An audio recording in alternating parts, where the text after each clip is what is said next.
No, gracias. No voy a, nuevamente no voy a hablar mucho. Quería decirles simplemente cómo va a ser la dinámica de la conferencia.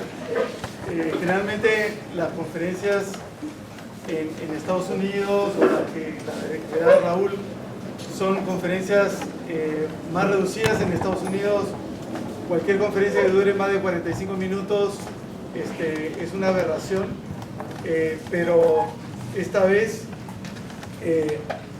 Rahul ha viajado conmigo y un grupo de arquitectos. Hemos ido a Cusco, viaje típico, y ha estado tan digamos, agradablemente golpeado por la fuerte presencia del paisaje, patrimonio presente en el Perú. Ha visitado Previa, ha visitado Lima, etcétera, que ha decidido separar la conferencia en dos y hacerla más larga, o sea, volver el formato americano en un formato más peruano.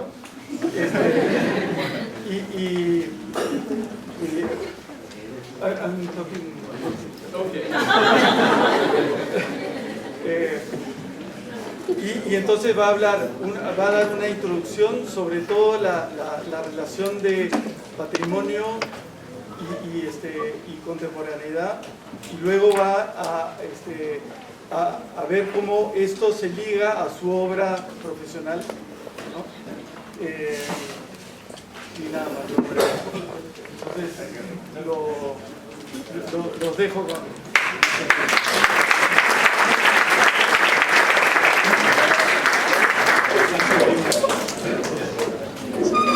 Thank you very much, and thank you all for this very generous invitation. The School of Architects and the Dean, our friends.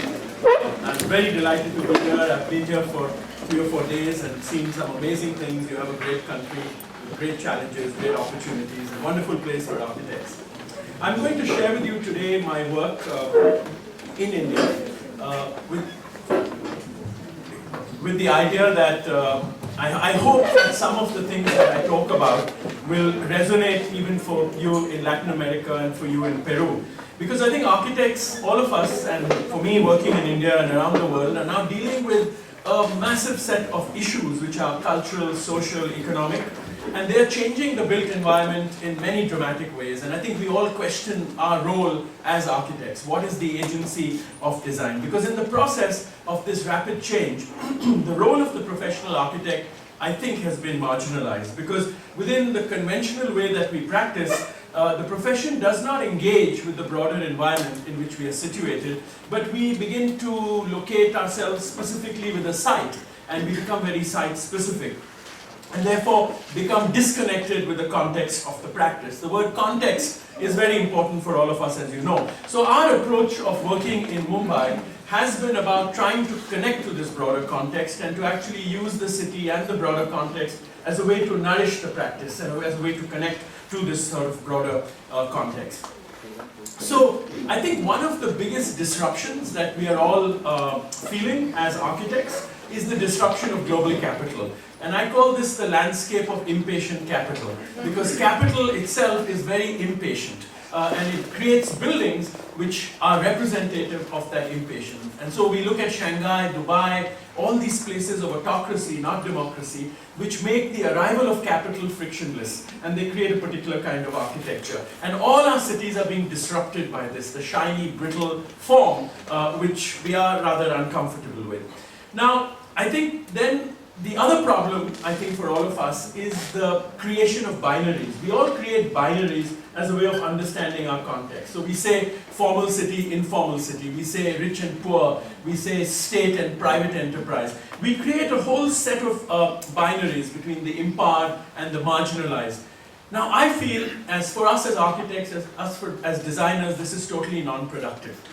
It can make a good discussion, but it's non-productive, because then if we make a binary of the formal and the informal, we have to live in one of those worlds. So we become architects that work with the informal city, or we become architects that work with developers in the formal city for the rich, or we work for the poor, or we work for the marginalized or the disempowered, etc. And so the creation of binaries is highly problematic for all of us as designers today, and I think we should recognize that, because design is about synthesis. Design is about actually dissolving the binaries, about through the creation of space at the level of a site or at the level of the city, dissolving these binaries. And that should be, I think, our ambitious and our bigger challenge. Even between the contemporary and the traditional, conservation or preservation is not just a separate action. It has to be combined with contemporary change. And so I think that becomes a big issue, because I think the idea of fetishizing the local, which is what we end up doing, we create a fetish of the local, it's problematic, because it's an easy way to react to globalization by saying that we want to be very local, and then you fetishize the local culture, the local material, etc., as a way that we feel we are resisting globalization. But I don't think it's true if you set it up as a binary, because the notion that globalization amounts to homogeneity is, I think, a dead concept today in 2015. Maybe in the 1990s and 2000, when the discussion about globalization occurred, of course there was an anxiety that it will create a homogeneity. But I don't think, again, this is very productive for designers. So this is a really confusing condition for us, because we have global capital, which is very disruptive. We cannot over-fetishize the local because it's non-productive. So how do we actually work within this context? And I think for me this is a very important question. But I think to begin with, it's very important to fetishize the local, because by fetishizing the local, we begin to understand the place that we are working in, because architecture is not a movable feast. It's very much linked to climate, to material, to people, to culture. But so we must learn to actually fetishize this in more productive ways, with deeper excavations of the site, not in a superficial way. So of course weather is very important, and climate is what creates culture. This is an image of the monsoon arriving in Mumbai, and the whole mood of the people changes, the culture changes, because suddenly from a hot summer, everything bursts with life. It becomes green, there's water, and of course weather is important. And then we can fetishize it through architecture, and we love doing that. How do you make buildings that will be very enjoyable in the monsoon, not have to react to the monsoon? How do you celebrate water? I think it becomes very important. We have to be careful. What has happened in architecture as a reaction to climate is we are now talking not about weathering, but about weatherproofing. So we are getting obsessed with sealants, double glazing, shiny materials that don't weather. It must always look as fresh as it was on the first day. And so we have changed our brilliant understanding as architects of how materials weather, how they age, like all of us age. And now our discussion is about weatherproofing. How do you make it watertight? How do you make it soundproof? How do you actually cut the weather out? And I think this is highly problematic, because I think you can create a lovely architecture by just letting materials weather. This is a little convention center we've done for 12 people to meet and to meditate, where we use these natural materials as a way that the air can move through it, weather can be perfect. These are platforms for yoga, they're meeting places below, but it lets the stone oxidize and materialize, which is very interesting. You also learn from it for preservation the idea of the life cycle of materials. So in conservation and historic preservation, all the problems are where two materials meet that have a completely different life cycle, because one deteriorates before the other. That essentially is the fundamentals of conservation. But if you can, through design, separate these, so here we made this house where the wall can last for 50 years or 100 years, it's stone from the quarry, which is local, and these come from the city. This is a weekend house, and this has a 15-year life, and a truck can bring the sheets every 15 years and change it. But by design, these two elements are separated. And so I think these ideas of weathering, how we look at material, how we learn from preservation, can inform contemporary design in wonderful ways. And if it's not seen as a separate activity, but if it becomes a separate activity, then you live in the binary and you live in one world or the other world, and it's not about synthesis, which I think is the most challenging aspect of architectural practice. And so we are very interested in conservation. This is a palace in a city called Hyderabad. That's the Char Minar. This was a palace which was owned by the Nizams, who were the richest people in the world in the 1800s, 1700s and 1800s, and it deteriorated completely. We were asked to conserve it, and we only managed to save the core. This was all encroached upon illegally by the informal city, you can say, and so we had to stabilize only the center. But one learns from it. I won't go into the details, but I mean, we found it like this. It was also about mapping. This is wonderful as an exercise. It took us 1 year just to make the drawings, 100 drawings of the complex, but it teaches you about time. It teaches you about the hand meeting the building, about measuring. In today's computer world, these are things that we get detached from. Of course, we mapped it for all the defects, and we began to understand which materials were giving way. But you begin to get into another kind of materiality, which is very important. And you know, that is before and that is after. This column takes us 3 months to make. It's made in lime plaster. The workers and the craftspeople first put lime very roughly, then it becomes hard, then they smoothen it, then they put other layers. So it's layer after layer that takes. So it teaches you about time in wonderful ways, and that's sort of the finished product. That whole ceiling you see is new. Like here, we have also a wonderful tradition of craft, and it's about restoration. We converted it into a low-cost museum. There's no air conditioning, no humidification, no systems of light. It's just for people to enjoy the legacy of the Nizam, and some contemporary interventions very carefully done to protect historic fabrics in this case. This also takes us to more complex problems, and so this is, I think this is a building that you all know. This is not the conventional, this is the Taj Mahal. We were asked to make a conservation plan for it. And we began to look at it very carefully. We began to map it. We found all the components that had problems. This is the complex of the Taj Mahal. You enter there, for some of you who've been there. We identified all the problems. We began the restoration project, so we restored these walls along the river with fine inlay, getting marble from the original quarry. It's all very carefully made. We made beautiful drawings for the craftsmen. But they put our drawings aside and they said the photograph is enough, and they made 100% accurate replicas of what we needed to do just using the photograph. So it also made you understand that in preservation, the protocols are completely different. The same method of instruction that we use for new buildings might not be used for old buildings. And so these are different protocols and different processes which challenge the agency of design in a sense, because we program ourselves to communicate thoughts in some ways. Those were the only instruments they used. They made all this beautiful inlay. This is all this broken inlay. That's the new inlay, which is matched just by using those basic instruments. It's a wonderful learning process. And we started looking at the Taj Mahal from the Google site view, and we noticed this is amazing. The Taj Mahal complex actually goes all the way till there. Most people think this is the Taj Mahal, but this is where the workers live. This is part of the original design. That's why the wall goes all the way. And the wall goes across the river here. There was always a theory there was a black Taj there, but that's not true. What is interesting is this is a Mughal building, which is the Char Bagh, which is the garden divided into 4. And in Mughal architecture, the building always sits in the center. This was the first time the building was moved to one edge of the garden, and no one could understand it. But when they discovered that there was another garden on the other side, then they realized actually the monument is in the center of the garden, which is much bigger. And this was a massive revelation in terms of the perception of the Taj. And there were many rooms here which were not being used. There was a very bad problem with visitors. So we began to interpret these rooms to make them into visitor centers so people could come. There were shops, exhibitions, toilets. Then from there it could go through security and they could go out. And this was the shape of the area when we found it. It had been misused very badly. We were cleaning the black ceilings all by hand.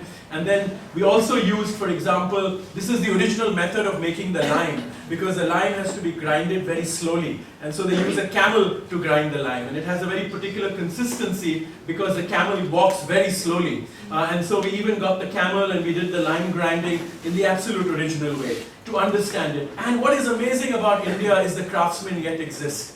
And these same people, maybe their great-great-grandfathers had also worked on the Taj Mahal. And they actually could replicate everything for us.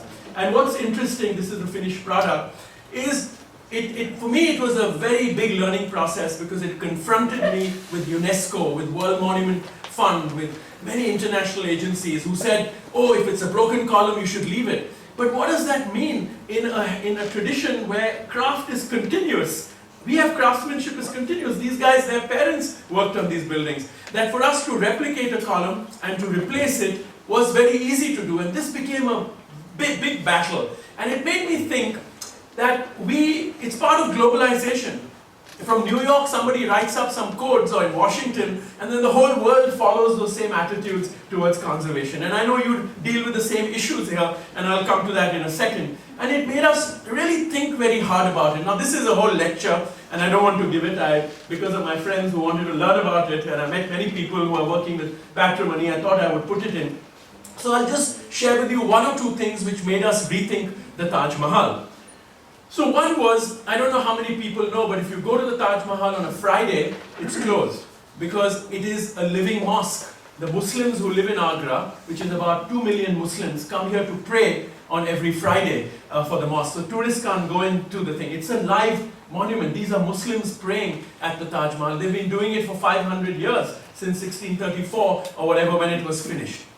But also, what's very interesting is you have busloads of Hindu pilgrims who come here, because there's a sacred Hindu place which is very near Agra, and they come in busloads, and these are Hindus, they have nothing to do with Islam. But when they go to the monument and they go to the tomb of Shah Jahan and his wife, they make a gesture of reverence. They put their hand on the tomb and they put their hand on their head. It's like a sacred moment. Suddenly it transcends any religion. And so it made me think, I mean, who does this belong to? The Muslims, the Hindus, the Indians, the world? Of course the world. And therefore it needs multiple narratives to explain it. But all the principles that we use, all the rules that we use that come from UNESCO and from other places, is all oriented to the foreign tourist, to what I call the aesthetic tourist, or the aesthetic visitor, who's only interested in the body and in aesthetics. So it becomes this. And so this becomes the understanding of the monument. And so even today with selfies and things, the body, your body becomes more important than the monument. And it becomes an aesthetic experience that you want to load up on Facebook.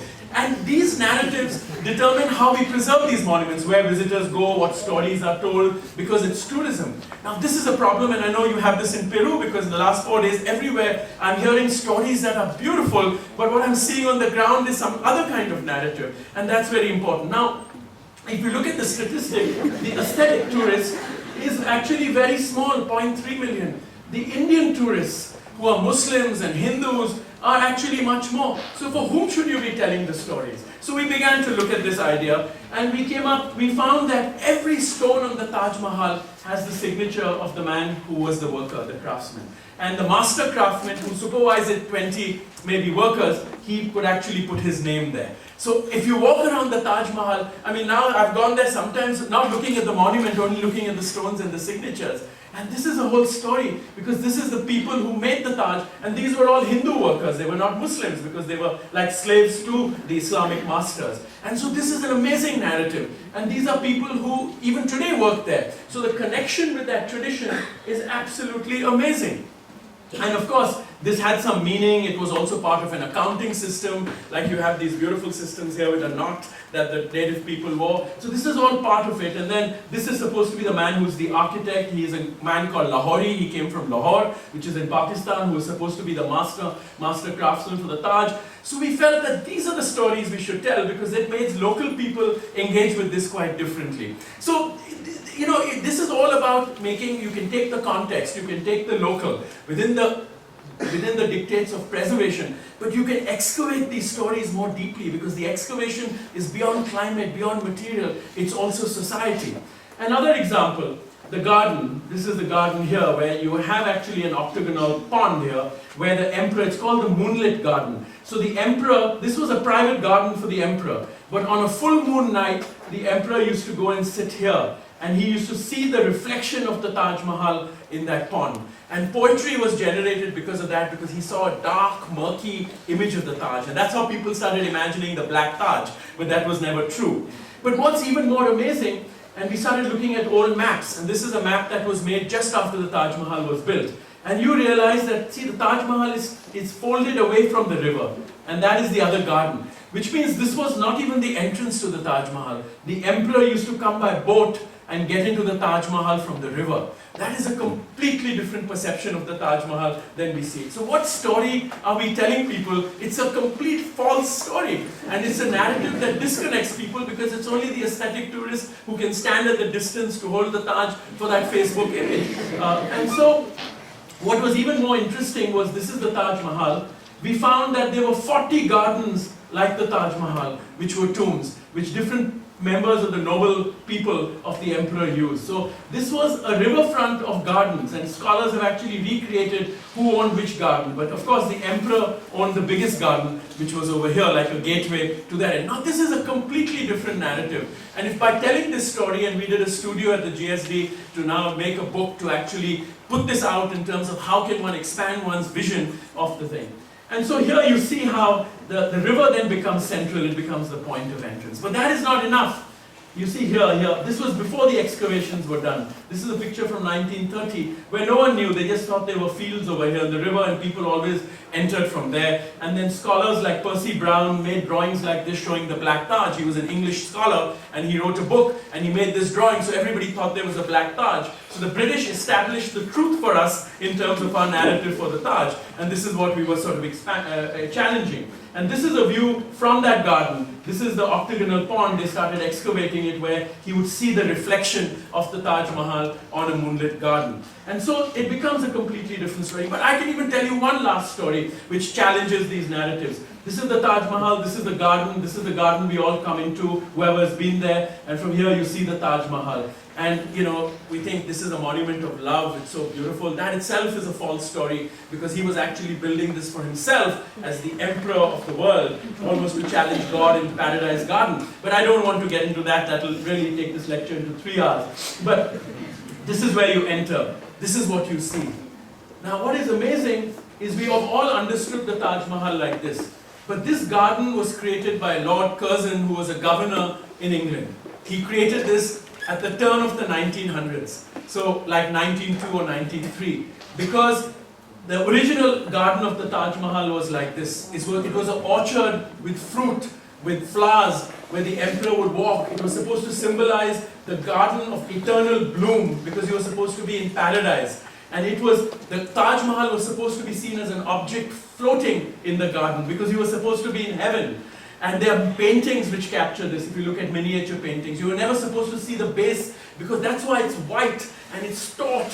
It's supposed to be this model of heaven which is floating in the paradise garden. And he was supposed to come in to experience it. And the emperor would smell the fruit and the flowers as he would come into this garden, which was his idea, his surrogate reality of being in heaven. And there are many documents of this. And you can even now, if you go to some corners, you can get that effect of the Taj. So it is supposed to be, this is a photograph a photographer took, but you see it in mist. It's supposed to float in the paradise garden. It's not supposed to touch the ground. But the garden, by making that garden, which the British did, it became a one-liner. You saw the full Taj, you took a picture, and you went home, and you showed it to your girlfriend or wife and said, "Monument of love, I believe in you, honey," and all that. And so, what we did was we recreated this with a paleobotanist, and we recreated the logic of the garden.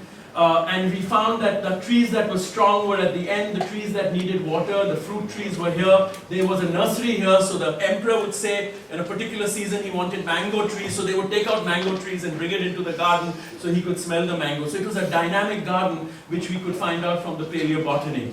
Now, what does one learn from this? And I think what one learns from this is that we need a deeper excavation. I like this slide very much because it puts we said this is incomparable heritage. The Valley of Flowers, like you have in Peru, the Taj Mahal and the tiger. And what is important about all of this is they need a whole ecology to survive. They cannot survive as separate monuments. You cannot look at these as separate monuments. You have to see them as a part of a network, a society, a cultural landscape for them to survive. And the Taj will always have changing meaning. It is a complicated monument. This is an artist called Atul Dodia who shows the tension in these couples in front of the Taj. And I don't know what the solution is. The government did not even accept our proposal for the garden. They began to laugh at it. They said, where will the tourists go? So these perceptions are hard to break, and you have the same problem here in Peru.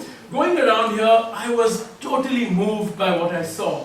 I mean, these vakas, right, which is a minimal amount of carving in stone, where you have a natural landscape, where you have an amazing dialogue between the natural landscape and man's touch on it. Maybe it was functional, maybe people sat while they were looking at the agriculture, maybe they meditated, but they only carved it to the extent they needed. This is man and nature in dialogue. It's profound, it's incredibly deep. The geometries of these things are complex. I was told this was a laboratory where agriculture and plants were used. Now it's prohibited to plant there. This is the same story as the Taj Mahal garden. I mean, why cannot it be dynamic? It's an interesting question for all of you here. How do you make the narrative? The incredible engineering, but one also saw in some parts by accident some planting. We were amazed. We said, imagine if these were full of fields, what harm would it do to the archaeology? These are living places. They could easily become living places. I know I don't know enough about Peru. It's politically complex and all of that. But we share these same problems. And I think it is about a deeper excavation, about creating the right stories that can make it happen. You also have aesthetic tourists here in Peru.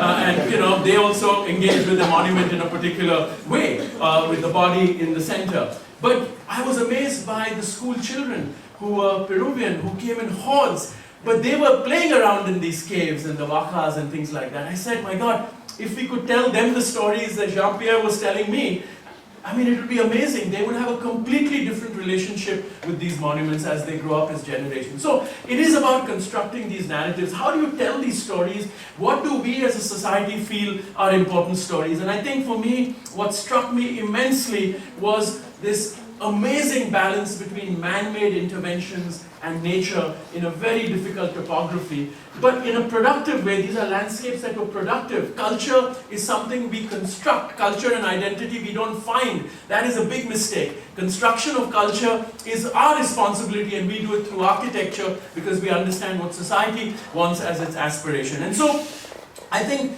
the point I'm trying to make when we are trying to fetishize the context is how deep should we fetishize it? And I think the deeper we fetishize it, the more productive it will be. The less, if you say climate, material, site, conditions, something, that's fine.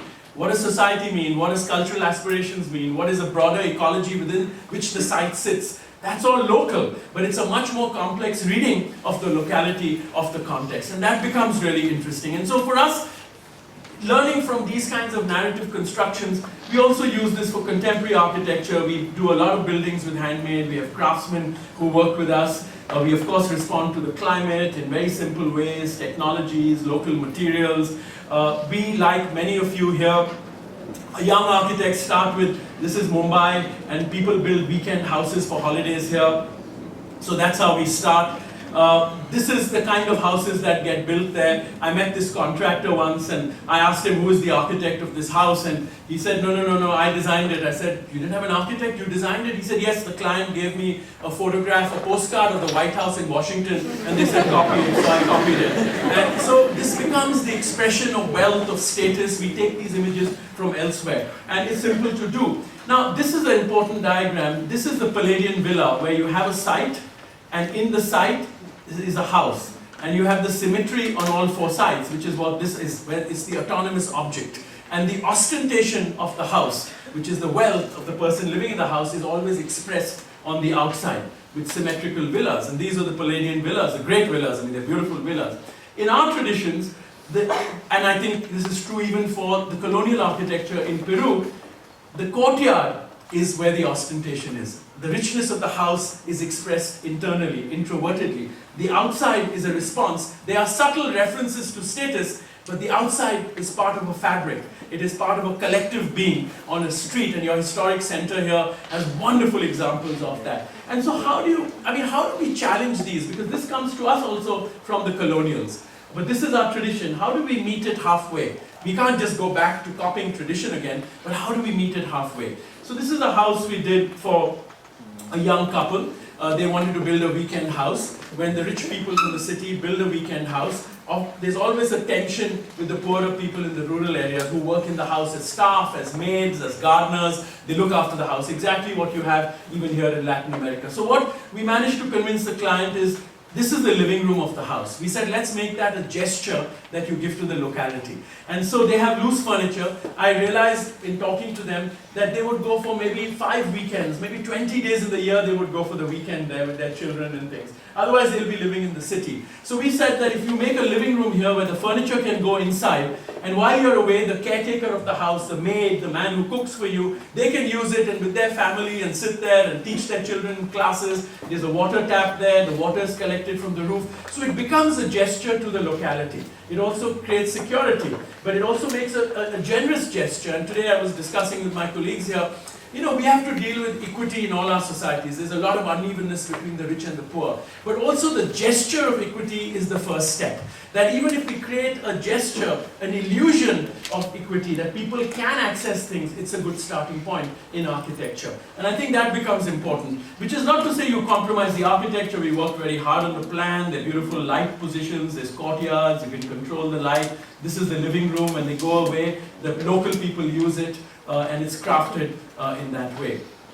In another example, which is on a plantation, this is a very big orchard outside Ahmedabad. Now in an orchard in the colonial paradigm, this is where the master's house will be, the person who owns it. And we all do it like that. So the master's house is near the entrance and then you go into the orchard. But here we decided to put the house in the center of the orchard so that the workers who work in the orchard can also appropriate the house. And we did this by actually, this is a lap pool, these are 2 rooms, guest rooms, master bedroom, kitchen. There are doors that come into the courtyard. So when these people are here, they swim, they enjoy themselves in the courtyard, they barbecue. When they go away, they close this part, and then the workers can go into the courtyard to wash the fruit, to dry the fruit out, and they appropriate that space as a double coding in terms of the social kind of agenda. And that's what it sort of feels like. It's like an oasis because it's a very hot climate, hot and dry climate. This is another one where we put this as a pavilion. In the colonial paradigm, you always have a privacy gradient. So the public comes to the veranda or the first portico. Then people, if you know them a little better, they come into the portico. Family members go into the bedroom. So you create a social hierarchy by the way you organize space. Here what we did is you come into the entrance, into the center courtyard, and it's in the middle of the house. So even the workers on the farm, for example, when they come to deal with the owners, they're almost on equal terms. It's not a socially segregated space. So the owners sleep there, they eat there in the courtyard, but the workers can also come in there, and you have privacy. So I believe that architecture has the power to. And of course, there are also questions of, like I told you, materials and things like that. This is the courtyard that you come into. So architecture, I believe, has the power to create these gestures, these illusions, and to create equity in other ways if we can recognize this. This becomes very important. This is a house on a tea farm, and instead of cutting the tea, we put the house on one edge. We cut only the tea that we needed for the road. It's a very simple diagram with 3 bedrooms that are these boxes and a big veranda with a sunken sitting. It's made out of lots of local materials, very well handcrafted. But when the worker picks the tea leaves, she can actually make eye contact with the owners when they're sitting and having tea, which otherwise in a lot of ways we organize space that doesn't happen because you create privacy as a way of excluding people. And I think this is a big challenge for society. I'm not saying architects have the solution, but I think we can contribute in the way we can organize space. And of course, architecture is about atmosphere. There's beautiful mist here that goes through the house and you can enjoy the view. So it's not about compromising architectural qualities, but it's becoming more ambitious, I think, about our own agenda. And this last one, which is for a doctor next to a village, it's a house which, this doctor wanted, where he wanted a master bedroom, living room, swimming pool, all of this. And when you have, in the rural areas, you have people working in the farm, and some people are swimming and sitting under beach umbrellas like they're in California. You begin to start getting amazing tensions in society because of this inequity. But we also brought our own agenda to it. We said this should be a house that can grow incrementally. So imagine if this doctor did not have the money and this was a middle-class person, they could maybe make one living room, dining room and kitchen, and when they had more money, they could make a guest room. They had more money, they could make some more bedrooms, they could add a swimming pool. So how do you deconstruct the villa into these components that not only sit better in the landscape, but they begin to become incremental in terms of incomes. I just saw Previ this morning, which was an amazing example in this kind of sensibility, which we have now lost for many, many reasons. So that's what it sort of feels like. It's very fractured and fragmented. It's not one big villa. It has a world that is inside. It's not showing off from the village. You can actually see the house. It has a scale. As you walk through the house, you go through a series of courtyards, very simple materials. The swimming pool is very discreet. When people swim, you can see the green, but the workers can see something happening, so it's not totally private, but it's not exposed so that two societies don't clash. You walk through the house and there are many, many sequences. This is the master bedroom, which can become one big room, or you can slide the blinds and it can become 3 small rooms. So it had a lot of ambiguity between the inside and the outside. So just to conclude this one section, I think the local, fetishizing the local is important, but how we fetishize the local to make it productive is even more important. In the way we can excavate the layers of these narratives, of these stories, of social, cultural, questions of identity construction, political, this becomes very, very important. But I think it's not enough fetishizing the local, because I think the productive thing is how the differences between different localities is networked globally. And you know, for me, Albert Aalto is a fantastic example of this, where he took modernism, he made it so regional. We called him a regionalist at some point during architectural criticism. But he took modernism and made an interface between modernism and nature, through the organic forms, through the way nature came in there, the way he was inspired, the materials he used. It was an extension of modernism. Now this was very local, but it resonated globally, because the idea that nature and architecture should be together was a very powerful one, which modernism had forgotten about in some ways. So these are what I call meta-narratives. So the context is important, but I think as architects today, we should be talking about the context of the context. So every context, however deeply you excavate it, also has a bigger context it sits in, which is the global context, which is planet Earth, which is global forces, capital, political change, etc. How do we make these two intersect? And I think that is the exciting thing about architecture. And you know, like in India, I think it's probably true here, when we've liberalized our economy, there have been a lot of contradictions that have come across. Now what is interesting is that our government, I'm sure your government, have given up the responsibility of projecting the idea of India or the idea of Peru through architecture. Today's state-sponsored projects are airports, highways, flyovers, infrastructure.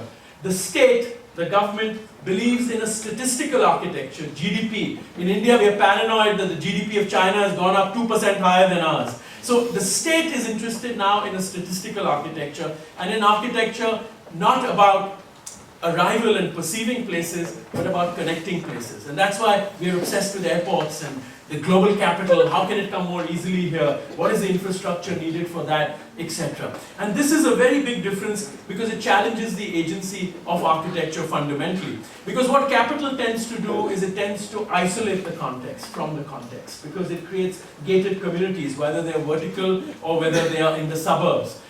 Which are self-sufficient. These secede from the state. These are global suburbs, which are anywhere in the world now. And this is one of the big disruptions. Now, in India, I think it's a bit different, because what has happened in India is that global capital doesn't change the environment dramatically. Because of democracy, there's a lot of resistance. So we begin to get a very disruptive environment like this. These are high-rise buildings in concrete. That's the favelas that go all right through the city. They are amazing adjacencies that exist. But from that you get this kind of inequity, which is dramatic. This is the world's biggest house in Mumbai. It's 100,000 square feet for 4 people. This is the smallest form of occupation, which actually happens at the base of the house. So it's a building like that and the people down there. So inequity, the difference between the rich and the poor, is dramatic. It just completely clashes together. And so I think what is productive in all our societies is for us to construct these meta-narratives that help us understand the context. So to construct the context of the context. And what are these kinds of meta-narratives that I would talk about? I think inequity is one. The other interesting one is the idea of simultaneous transitions. So in India, we are coming out of socialism into capitalism, and we all believe we are now a capitalist society. That's untrue.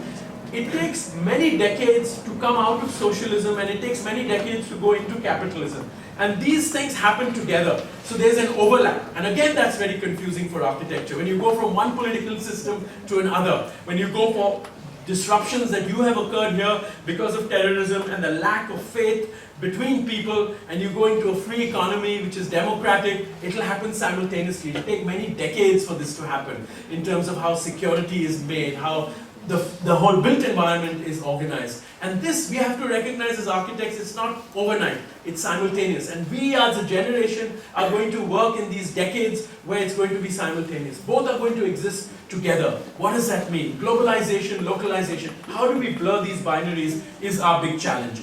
Another very interesting meta-narrative, which is true for Latin America but also for India, is in our societies, aesthetic modernity came before social modernity. Because in Europe, the social modernization project led to aesthetic modernity or a particular kind of aesthetics. In our cases, very good, very talented, charismatic architects brought aesthetic modernity. In this case, Nehru as a political figure used modernity as modern aesthetics as a political instrument to remake society. But society wasn't modern, and that's why this collage by David Weil is very interesting, because while you see Corbusier and Nehru having a good chat, and then going for a cup of tea afterwards, you see what is happening in the background here of society that's actually constructing this. So this disjuncture, I think, in our societies is something that's common. And how do we deal with it? What is the agency of design for it? So for me, actually research is very important. These are the books that we've produced as part of the practice. Some are scholarly, some are just studio books at the university, some are just for advocacy to try to save an Art Deco area or to save a building.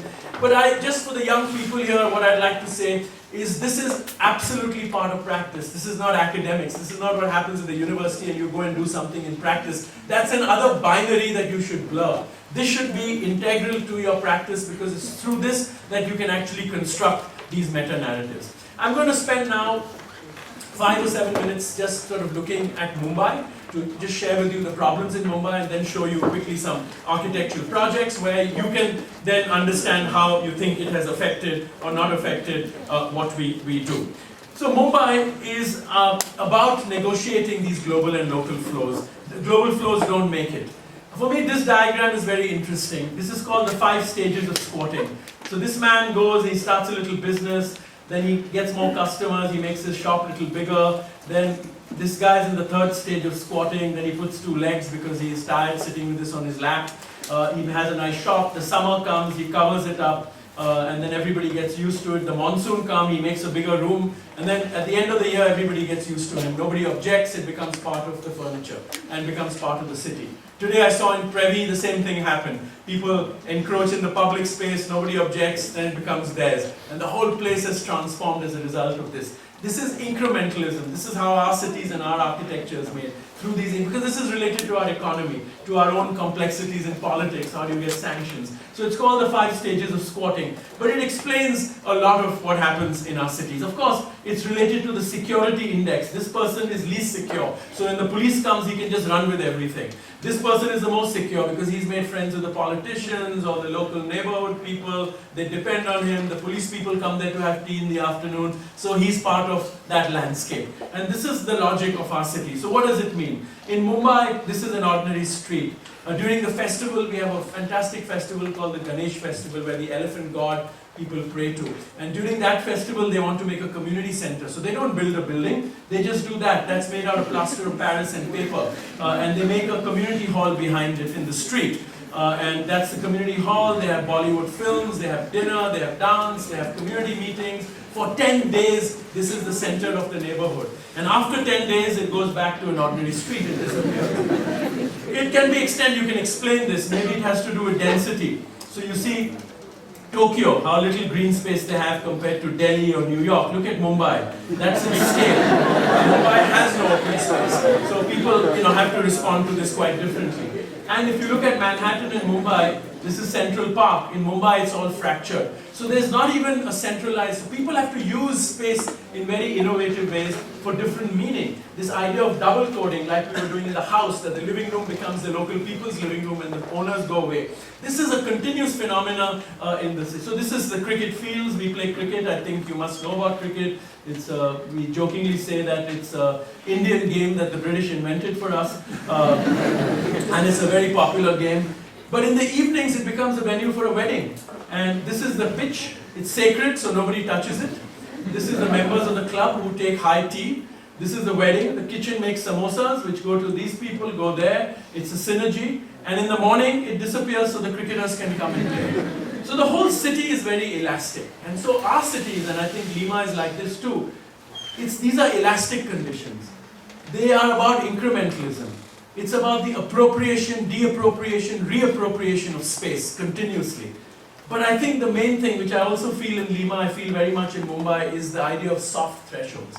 The thresholds in our city must be soft, where the transgressions between different groups are possible. That the rich don't cut the poor out, that we don't segregate too much, which happens naturally. But because the way culturally we use our space, we naturally have very soft thresholds. We have people working in our house, we have staff of different communities. There is a transgression that happens culturally. And you might argue for it as a good or a bad thing, but it's an economic reality. How do we make spaces that allow that transgression to happen?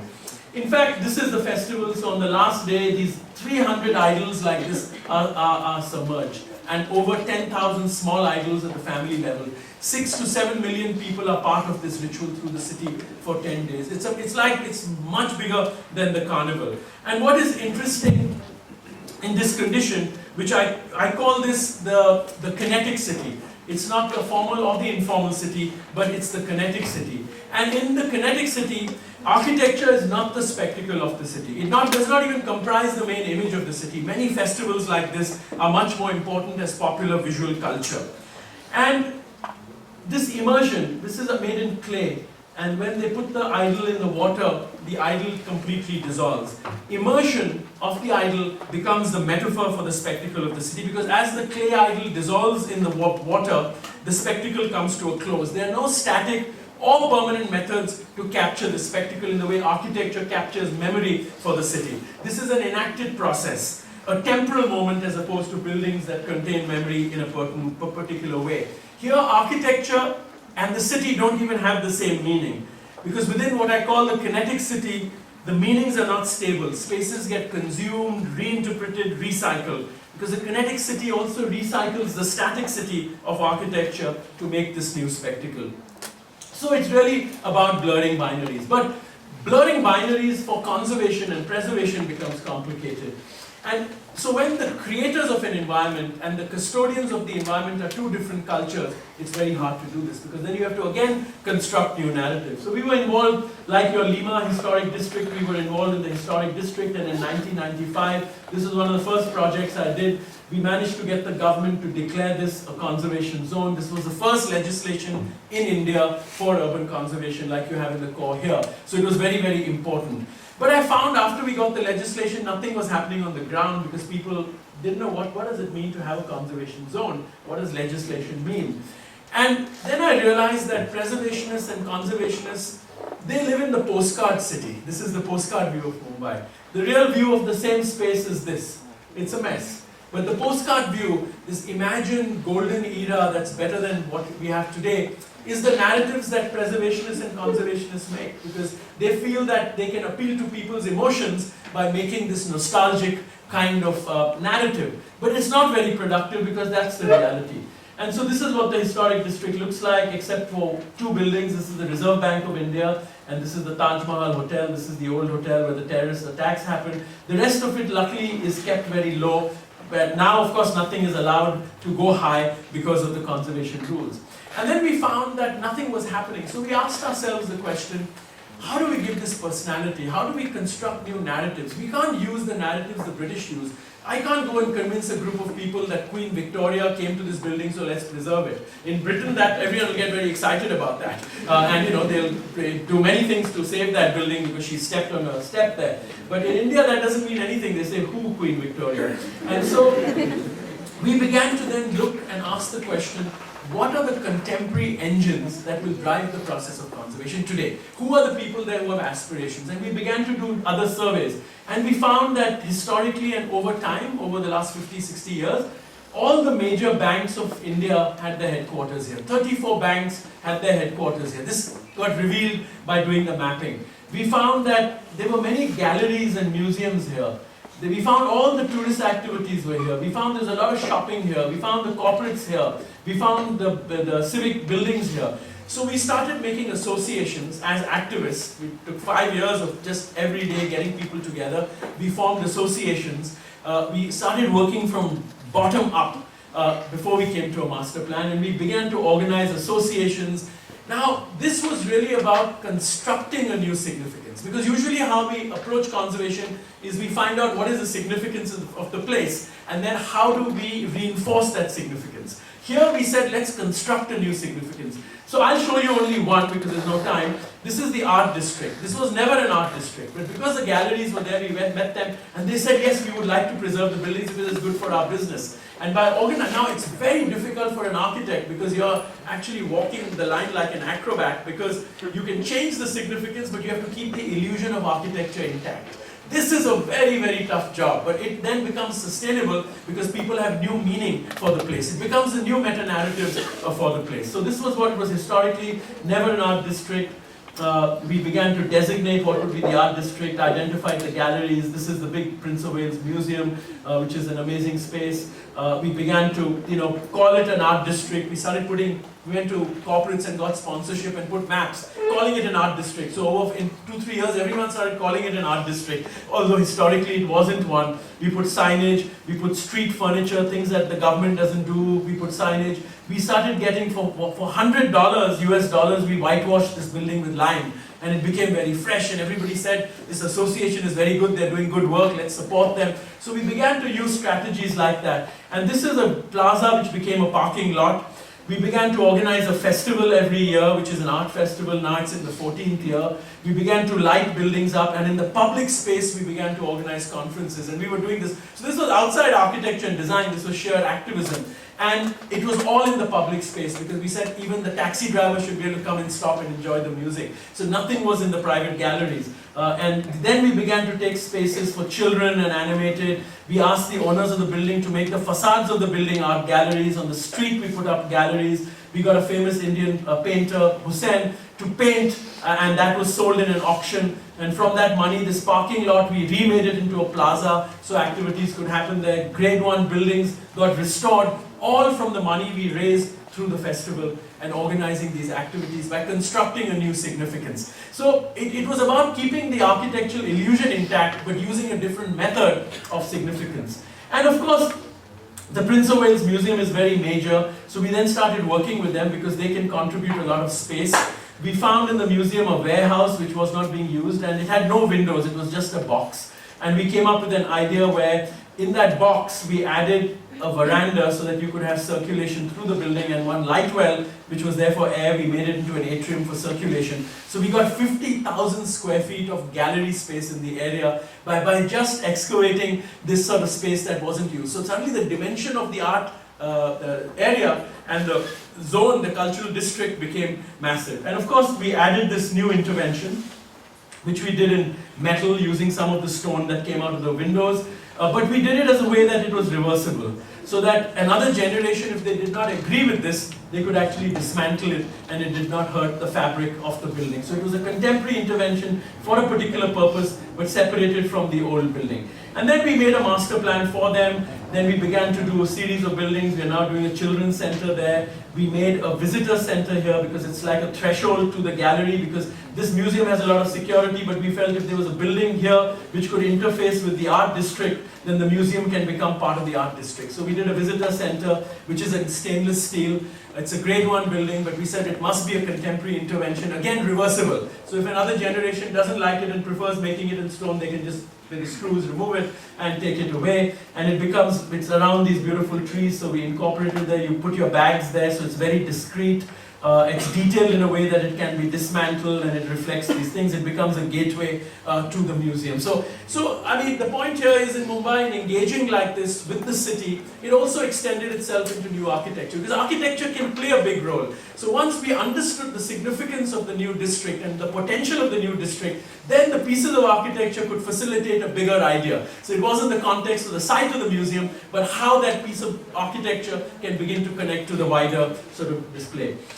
Just to spend 2-3 minutes on this, this is India, 7 mega cities, 28 tier 2 cities, about 1 million, 1.4 million people live in these 28 cities. But we have 400 cities that are 100,000 people, which will become 1 million people in just 20 years. So 400 million Indians are going to live in cities that, nobody knows anything about, because all the architects in the country are located in these. In these, you don't find an architect, you don't find a planner.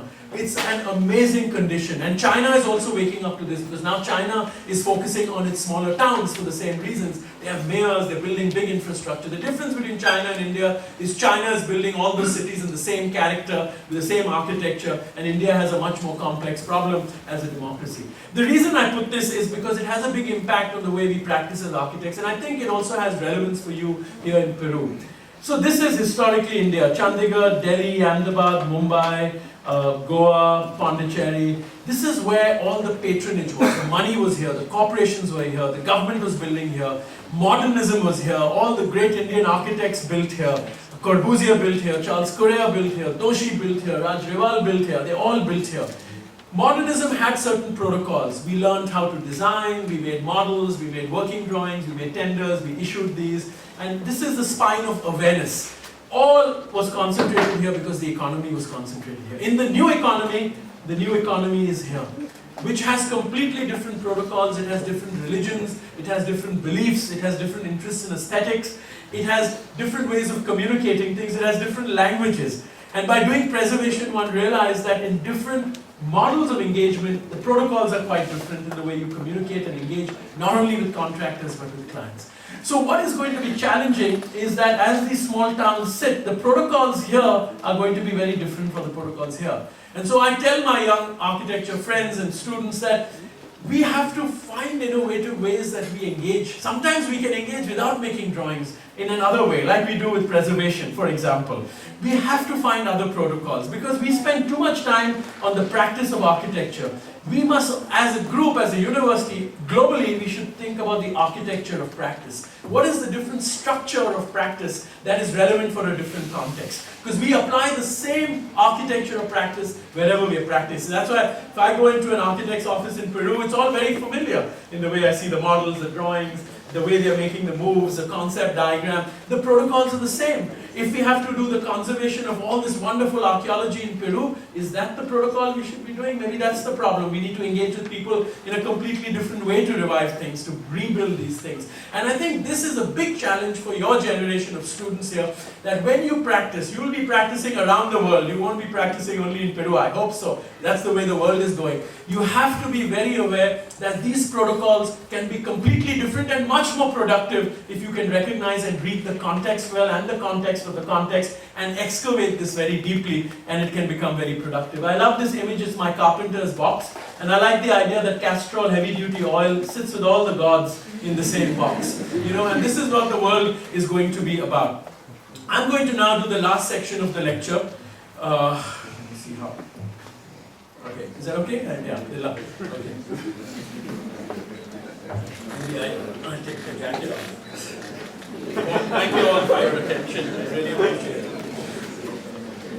Okay, so this is now architecture, so we'll all enjoy it much more. I'm sorry for all these big thoughts. So I've divided these projects. These are 6 projects, and I've divided them in 2 categories because I think those categories work for us, all of us. One is called localizing global programs, and the other is called globalizing local programs. Now, what do I mean by this? Global programs are programs like software companies, corporate offices. These are not in our tradition.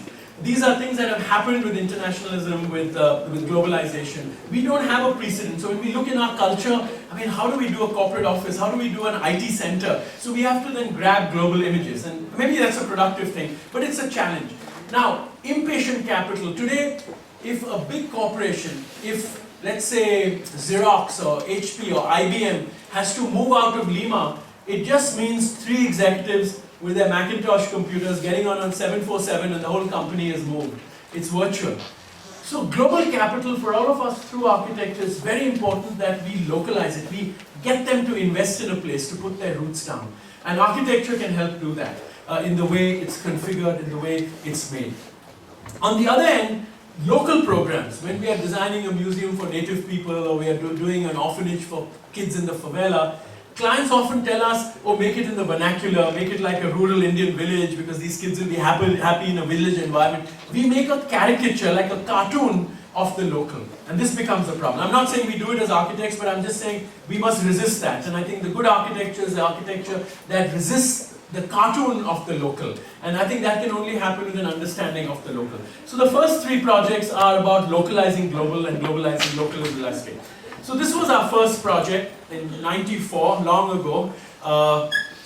And it was for India's biggest machine tool company, Lakshmi Machine Works. And they wanted a corporate office because India was globalizing, and they said, now our foreign visitors will come, we need to. And so the clients were young, and this was in Coimbatore in South India, where the beliefs on many things are very different. And this is the diagram they gave us. They said, 7-story building, we have an Australian partner who's going to bring the curtain glazing, it will come in 3 months, we can have it up, it should be a shining building. In the back you put about 40 cars, because we all have cars. In the front put a garden, if you can put a fountain, we'll be very happy. And that was the brief. And we thought, my God, our first project, what a disaster. And it was really sort of depressing. And we of course talked to them and understood their aspirations, we were patient. And we came up with a building which is exactly the opposite of that on this side, which is all low-rise buildings. And basically what we managed to convince them, not in so many words, is as India opens out to the world, in fact, let's be confident about our culture and history and invent something from that. And we actually went to one extreme and almost not made a cartoon, but we used the traditional ways of that area very much, because there were no glass buildings, nothing. It's a small town called Coimbatore in South India. You might not have even heard of it. It's among the 28 cities that I showed you in the second tier. And so we came up with a building which is essentially 3 courtyards. And it's used to ventilate the building. This is in the rain shadow, so it's very dry. So by creating humidity in the building, we get a difference of about 7 degrees centigrade. It's a big roof with many manipulations of spaces within it, and then you enter it through a series of courtyards.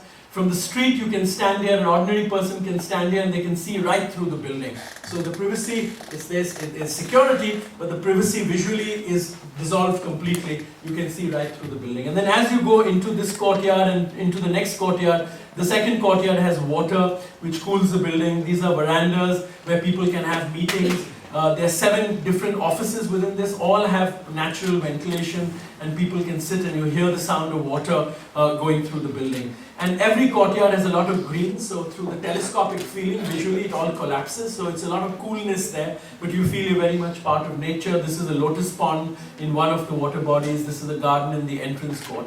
As you go through the verandas, this is a sculpture by someone called Rajiv Sethi. But it's also a place you can have a meeting. It becomes a seat, it's like a chaise, you can put your back in that curve, put your legs up, someone can sit on a chair which is next door here, and you can have a meeting, go back into your office. It's very open, very airy, no air conditioning.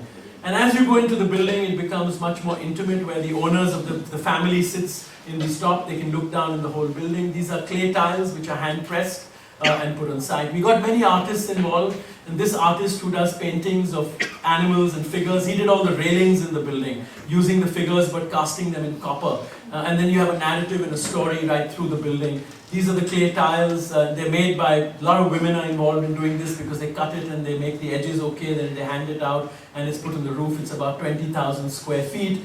We've used a lot of recycled material, which is all local granite, and it's all very handmade.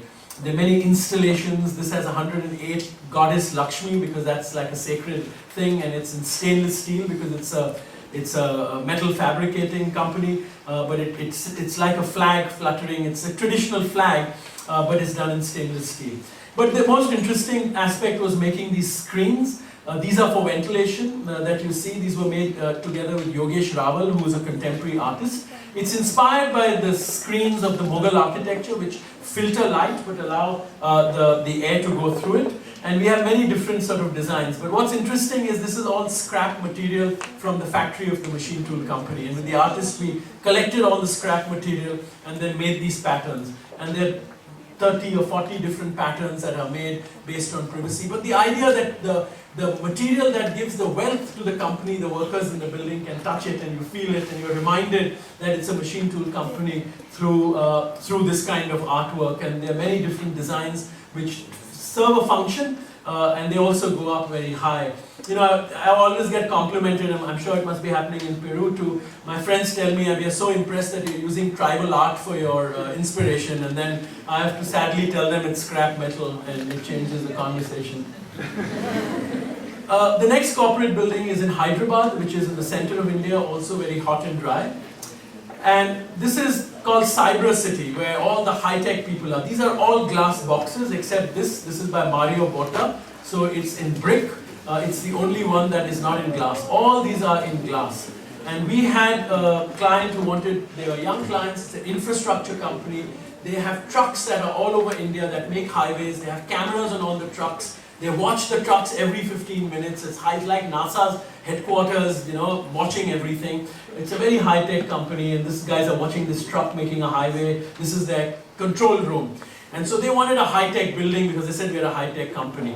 And we started looking at Hyderabad, and we found all the global companies, like this is the Mercedes-Benz showroom. They are always glass buildings. Everything is like this. Every time it's a foreign company or a big company, it's a glass box. I'm sure that happens here in Peru too. The shining surfaces are about a new form of commercial purity. I was saying to Jean-Pierre the other day, like temples were shining, they were also supposed to be pure. Today these buildings also convey purity of capital by becoming shiny. But Hyderabad has a bad political problem, so every time there's a riot, these buildings people throw stones at. It's a perfect building to break all the glass during a riot. So now when you go to the glass companies to buy the glass, they also show you samples of fishing nets, and they make you choose the color so that you can fit the fishing net to save the glass. And they also do the details for you for the fishing net. So all the glass buildings in Hyderabad have fishing nets, so it's like a new aesthetic. So we thought this is very interesting that global capital, the images that go with global capital are also very powerful.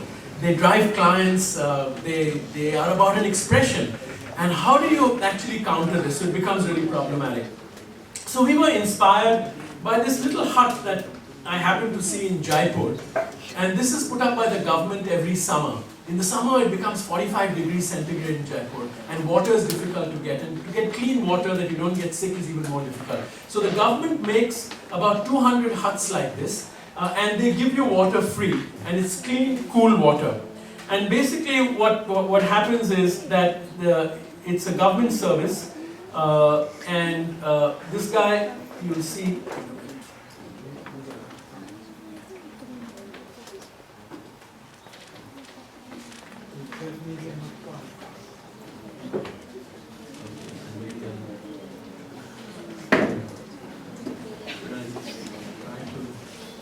maybe I'll skip this. So anyway, I'll just tell you what the hut is. A guy comes, he has a kettle, he pours water, people come and drink the water. He comes out and he throws water on this hut, and by throwing the water on the hut, basically what happens is the hut through evaporative cooling stays cool, and inside the hut there are earthen pots of water which through evaporative cooling stay cool. So it's very cool, clean water. There are no cups involved. You put your hand, he pours water, you drink it and you go. It's a government service which is provided free of cost, and it's the simplest form of passive cooling. So we were very inspired by this. And we came up with a building which is 5 stories high, but it has a garden. Now this is not a green wall like we have where you stick green on the wall. So this is like a screen of green which has a misting system that is in the green facade. And the misting cools the plants and humidifies the plants, and the air goes through it and actually cools 5 floors of the building. What's interesting is that every facade is different because we have different plants. It's a spec RCC building with a trellis, and on the trellis grow these plants, and the misting system keeps it cool. We looked at many plants and looked at every facade differently. If you put the scaffolding, it's like if you just grow plants on the scaffolding. That was one way of doing it. But this was very interesting because a client wanted the building in 14 months, but we managed to separate the facade from the building. So we gave them the building in 14 months, they got the cows, they made the building sacred, they started using the building. And then we took 3 years to make and grow the facade in a small factory just outside the city where 15 people or 20 people were employed. The man said, if you give me 2-3 years, I can make a viable business. So it was interesting, we were not planning this, but because we wanted to make a well handcrafted trellis, which could also then be used in other buildings, it allowed that man to actually have a business that came out as a result of our project, which for us was sort of very interesting. I tried this, maybe this media. No, okay, so something. Sorry. Anyway, and so basically this video just shows the making of the trellis. The trellis is pieces that one person can hold and they can fix it. It's all made by hand. The women involved in making it. We did experiments with different alloys so that we got a beautiful texture on the facade. And that's what the facade looks like after it's finished. These are the conference rooms, the green grows, then you cut it back. It becomes a very, very dynamic kind of facade. And what's interesting is that it has a base on which the building sits. So it's really the basic building with a green facade. And you can see the misting here. It has a very fine mist which actually cools the building. Actually, I should try to, if you don't mind, try to find the media. Maybe it'll be too complicated. So anyway, there's mist that comes out of it. It's a very fine mist, so the film shows that it becomes like a cloud around the building. So it cools the building as a result of it. And the building itself, you can see the different plants, it stays very cool as a result of that. Within it there are courtyards and skylights that you can go up and all of that. And different spaces. We are now trying to monitor it for the temperature controls. Because this building has a LEED certificate. We don't have a LEED certificate, but look at the glare that comes from that building. It's right next to us. And so this is a huge problem with internationalizing many of these norms like the LEED certificate, etc. This is what the inside looks like.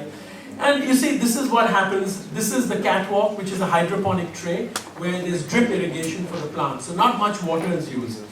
Now, the workers, the gardeners can all walk here free of the building. Now, what is very interesting, talking about soft thresholds, is in a corporate office, and I'm sure that happens here too. The boss comes in a Mercedes-Benz with tinted glass.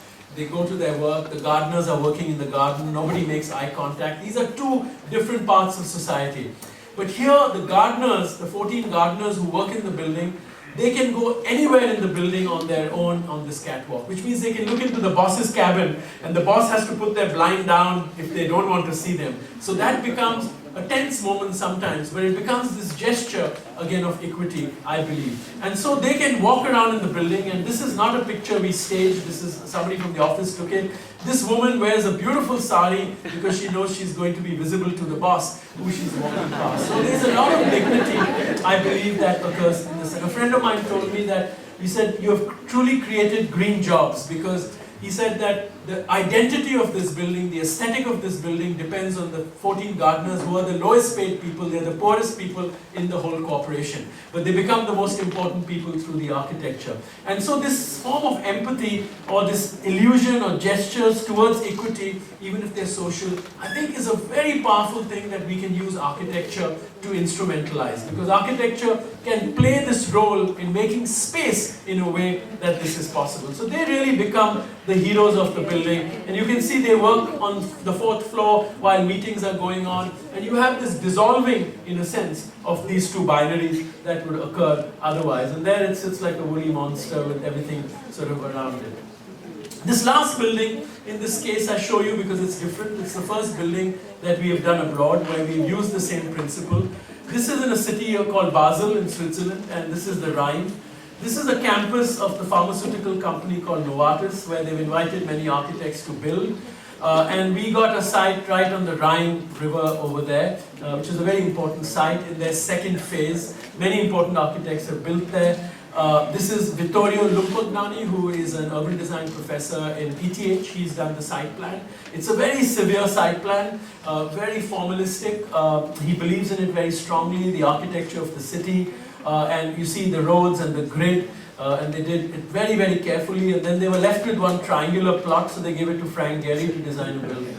And the rest is. So this is the campus, and there's the Frank Gehry building. And this is the new phase of the building. Many architects, Tadoando, Rafael Moneo, and this is Caesar, Herzog, de Meuron, many architects. And we got this site, and it was our first building abroad. And I was really, when we were analyzing this, Nandita, my wife, other people in the office, we found there was something very interesting. This is the concept we came up with, which is the laboratories, some areas for the laboratories to enjoy as like a veranda, a courtyard, and offices, and then a basement with all the tech. But what was very interesting is we were surprised that all the architects, the 25 architects who built there based on this site plan, had organized the services in 2 big cores. Elevators, electrical, plumbing, air conditioning in 2 cores, and then floor by floor put laboratories and offices. And we found this really problematic, and we felt the better thing to do was to disaggregate this because it was much more flexible. You could change things. People would meet much more because then you don't take the same elevator because you're sitting next to it, but you walk across the courtyard, etc. And just in reflection, I realized that the campus is an isolated piece of global space. And people were not challenging the norms because I think capital becomes very overwhelming when it dictates what you need to do. And I found this very surprising, but we nevertheless managed to convince the client that this was better. So this was one big deviation we made from the 20 buildings that were built on the campus, which was interesting. The second thing we realized was, this is what Vittorio Lumpugnani gave us the envelope, and all the architects just did these 5 floors of about 4.8 meters or something like that of space because laboratories need that space. And we also challenged that, and we felt that the offices did not need so much height. The offices needed 2.6 meters, let's say. So for 4 floors of labs or 5 floors of labs, we could get 6 floors of offices or 7 floors of space, which means that we could use the area more efficiently, which means we could create a big courtyard in the center. So that you could get a variation of space, but also as a way that people could meet. Because I found that in a lot of these global programs, when you segregate people because of function, for some stupid reason, you actually isolate people. And this is a real problem. And I think with technology, when we talk to each other by email, face-to-face contact also is very important. So how? By just making these 2 moves. And the third move that we made, which also for me was, maybe because we come from India, when we practice in Peru, India, we work with constraints and we're very efficient on what we use in materials. The other thing I found amazing was that every architect on that campus had used the same facade system on all 4 facades. Whether it was glass, whether it was metal, whether it was stone, it was the same facade treatment on all 4, which I don't know, I think it's a Western approach where you wrap it and it's supposed to be rigor. It comes from the autonomy of the object, as I showed you in the Palladian villa, that the symmetry must be established on the exterior. For us, the establishing of symmetry on the exterior was not important. And I feel this is a really important question for all of us who come from non-Western cultures to think about, because we reinforce the autonomy of the object by wrapping out the same facade on all 4 sides and separating it from its context in a way. So those are the 3 things that we challenged. And the building we came up with like this. So these are the laboratories. This is one of the service cores. This was a green facade where the scientists could go to write and see the plants while they were writing their research. This is a courtyard. This is for visitors. So this courtyard then allows, from every lab you can see 2 or 3 offices, or from every office you can actually make eye contact with 2 different laboratories, so it becomes a social space. The courtyard becomes a place for coffee. There are plants. These are decks where you can meet. This is the office, those are the labs. So it becomes a really social space right in the center of the building across these levels because you don't segregate them. And then every facade is different. This is facing a park with the laboratories. This is on the Rhine, so you have a view of the river. The facade was done by Gunther Woch, who is a local landscape architect. There are 18 species of plants, so every month different plants will bloom, so the whole facade actually registers the climate and the seasons. This is a building by Marquis, which is in glass, so we have concrete on one side, so it kind of reflects, which is interesting. And this is a thing for visitors to go and see the Rhine, and that becomes the more private work areas. This is the entrance, which is sculptural. You see the laboratories as the visitors come into the building. You go up the stair, and when you land on the top, you see the Rhine River. These are conference rooms in the garden.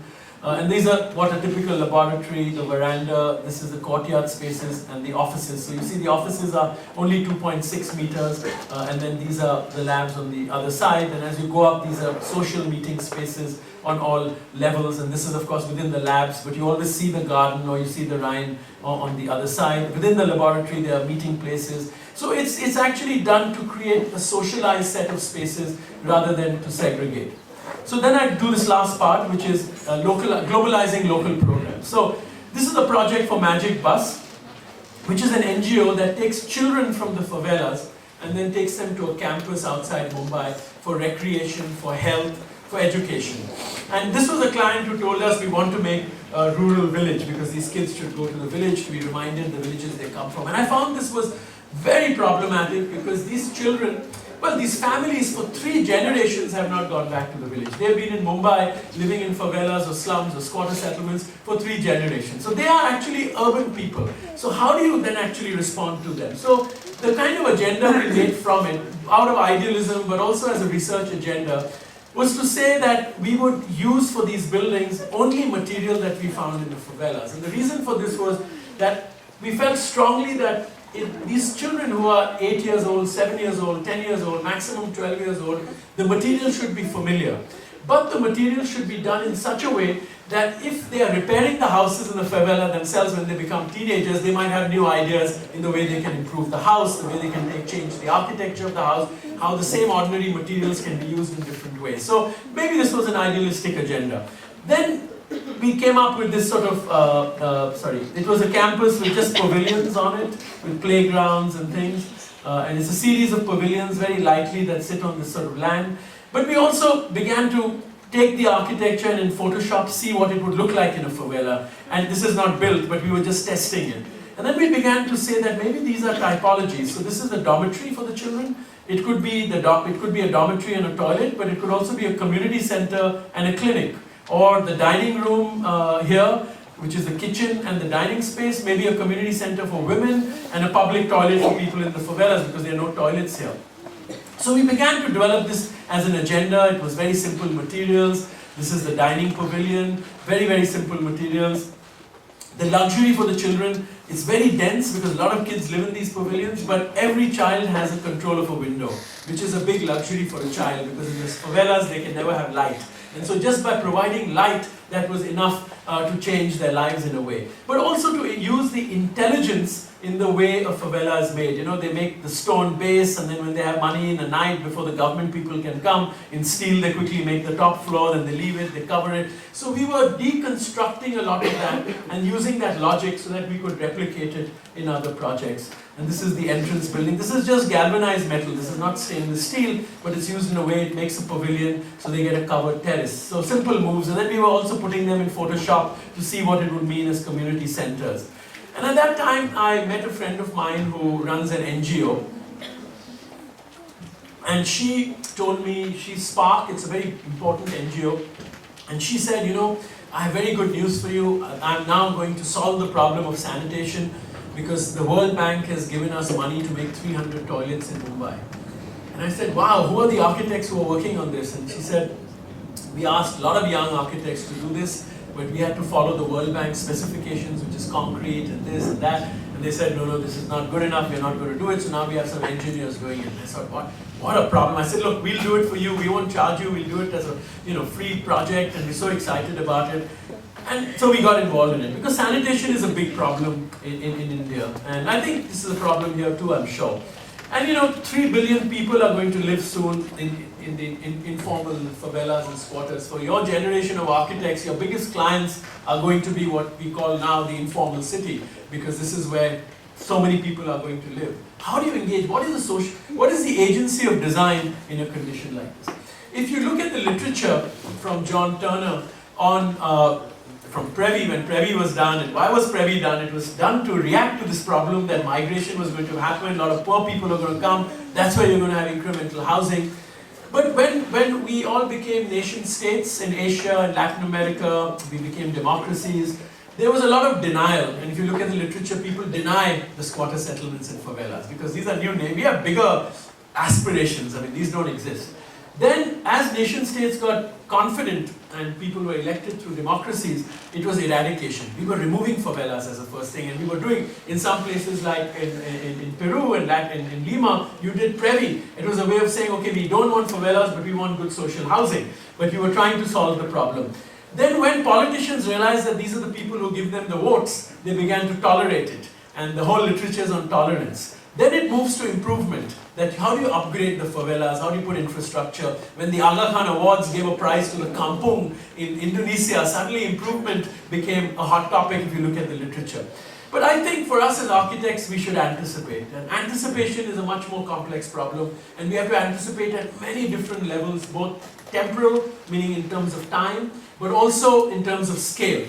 So of course, like Previ, like many other projects, We have to look at the metropolitan area. We have to look at how we can use transportation to create affordable housing. How do you make land available with public transportation which is subsidized? Public transportation is a big issue. These are big, big problems. We do them as studios here. I do them as studios at Harvard. And that's one scale. I'm not going to get into that. I think we are all aware of what the role of planning can be and why planning must be a state subject and must not be privatized, because that's how you can create affordable housing. But let's jump to the other scale.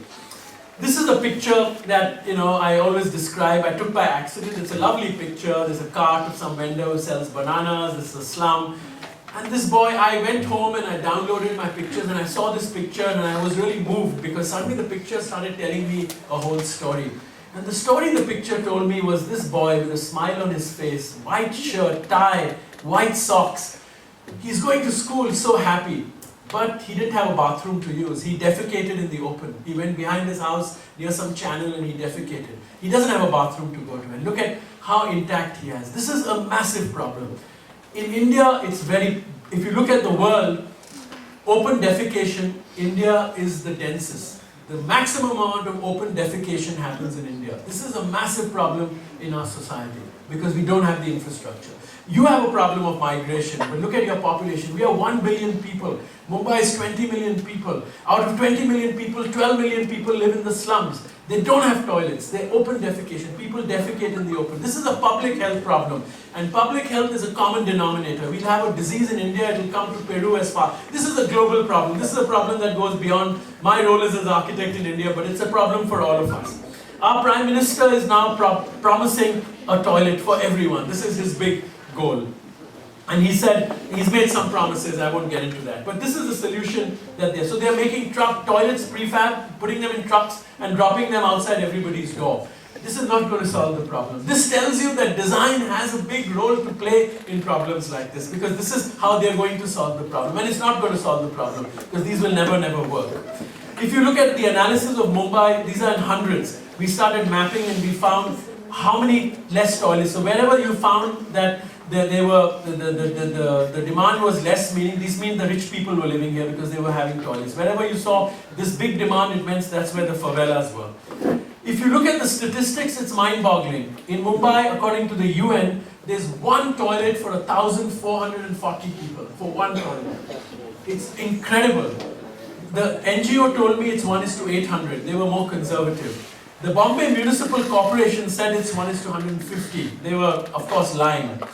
And their target is 1:50. 1:50 toilets means one toilet for 6 families. Which means every morning you'll have to have a lottery to see who can use the toilet. Because how will you think? It's impossible. So it's actually, it's shameful, and I feel ashamed as an Indian even saying that our aspirations are so weak. But I think this is a global problem. It's a problem for the design profession, and we have to address it. We started studying the toilets and we found that they were broken.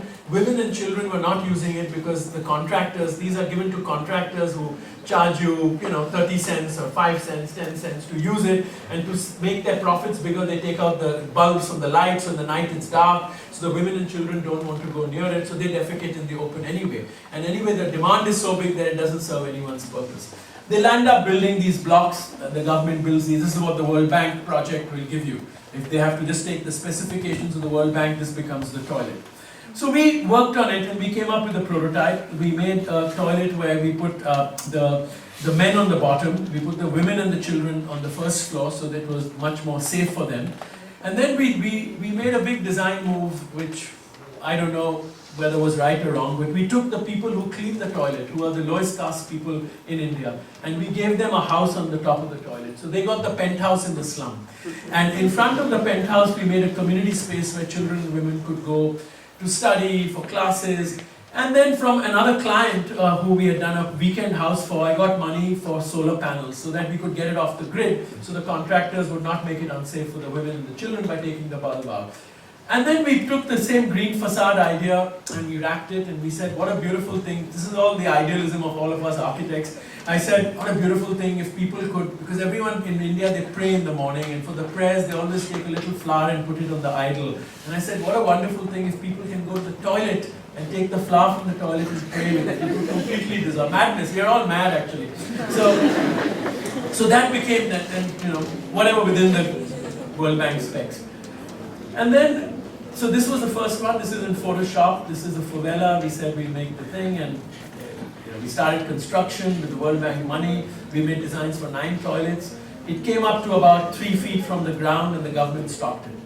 And so I went to the Bombay Municipal Corporation and I said, what's the problem? And they said, no, we had not understood the design, but this is too much of an iconic building. So I said, what do you mean iconic building? They said, no, it looks too good, but because you have given a community space, these people will organize themselves as a community, and we are already talking to a real estate developer who's going to relocate them, and then we are going to give them FAR so they can make residential buildings there, because we have to use the private sector now to help us solve this problem. But if you put such a beautiful toilet here and the people become proud of it, they'll organize, and they won't move here when we want to move them. So here it was architecture working against a societal problem. So it was an interesting contradiction, and I started getting, of course, very impatient. Like capital is impatient, I got impatient. So we went to another site and we designed another smaller toilet, and we said maybe they'll allow this, and the same thing happened. So then we told Spark, the NGO, let's go to some place where there are very bad roads so that the government people won't come and we'll build one. So we did that and we built one, and it got built, solar panels, the community space, the house, and it got built, and it was fantastic. I went there, I took photographs. This is bamboo slats, which I see a lot of here. Their children used it to study, to play. This is the public housing, which nobody moved into because it's so terrible.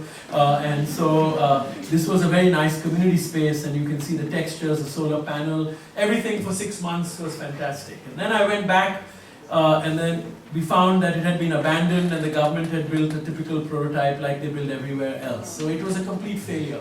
And of course, there are many obvious reasons.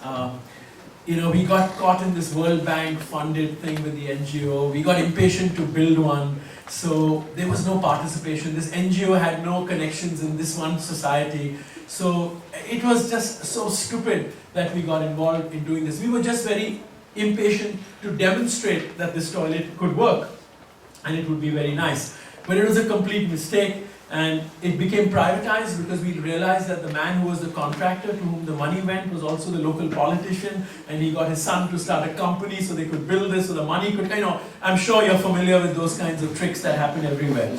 And so it was a complete failure, and a failure not so much with design. We worked, I think, quite well within the specifications of the World Bank, but a failure that we did not, what was so obvious, and we've done in so many projects sensitively, that we did not connect to the community there. And we were removed from the NGO, and partly the NGO's fault, because that was the role that they would play. And it became just locked, and only some people could use it. They had a bed and television, there were bottles of rum lying there, so it became like a club. And one looks at Samuel Beckett, who said, ever tried, ever failed, no matter, try again, fail again, but fail better. And I think failing better has a lot of value. And I always say at universities when I do this talk, and I say to the deans and the directors that we should organize a conference which has never been done before. You should invite 10 well-known architects from Peru or from abroad and ask them to present one project that they think has failed completely. So it could be a conference on failure, because we don't know how to even explain failure. Most talks we go to, I've gone to talks as a student, we only see these grand successes. Every complex problem seems to succeed in beautiful ways. I mean, of course, photography and Photoshop helps a lot, but I think failure is something we have to learn how to develop a language for it. And we've been trying again. This is an international competition we did for the Gates Foundation. We won the first prize. And we tried to now fit the toilet much more into the community with shops which could sell soap and water and things that are related to sanitation, but that it would dissolve completely, and then of course different materials, because now the World Bank wasn't involved. We also in the site planning said the toilet must come across from the temple, so these become the 2 sacred areas. And we won the first prize, but it was an academic exercise, and of course nobody is implementing it. We were trying. Our aim was, we said, if the women from the community can come and have a picnic on the terrace of the toilet, then that means it's embedded as a social institution which is clean and sanitary within that community.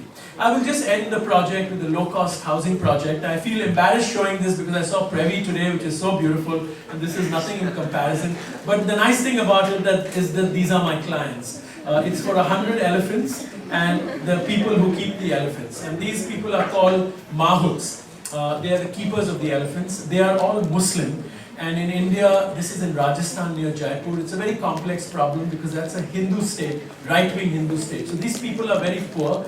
They earn 5,000 rupees, which is less than $100 US dollars for their whole family, for the elephant. If it's a good tourist season, maybe they make 10, 15 more dollars. So they are very poor. And this was a low-cost housing project where the government gives only 40 meters per family, 400 square feet, 40 meters per family. So it's very small. But the mammut is very important because the relationship with that elephant is very complex. Only he can control that elephant, and this takes years to cultivate. Sometimes they inherit it from the family. It's not an easy task. These elephants in this hot climate of Jaipur, which is a desert, goes up to 50 degrees centigrade, they go rogue. Sometimes they attack tourists, and this is because their health is bad and they have no water. They came to Jaipur as an accident because the Mughals brought them there for ceremony, because these are beings that must be in the tropics. They need a lot of water. And what they do is they basically take the tourists up these ramparts and they get painted. And this discolors their skin completely. It's all white because they can't wash it because there's not enough water. And the government made housing for them like this, which is the elephant here and the mammut lives on top, like a car garage and the owner. But it doesn't, it's a disaster. So the mammuts have to live there and sleep with the elephants because they have to sing to the elephants, they have to keep them calm, etc. So some NGOs put pressure on the government and there was a competition, we won the prize.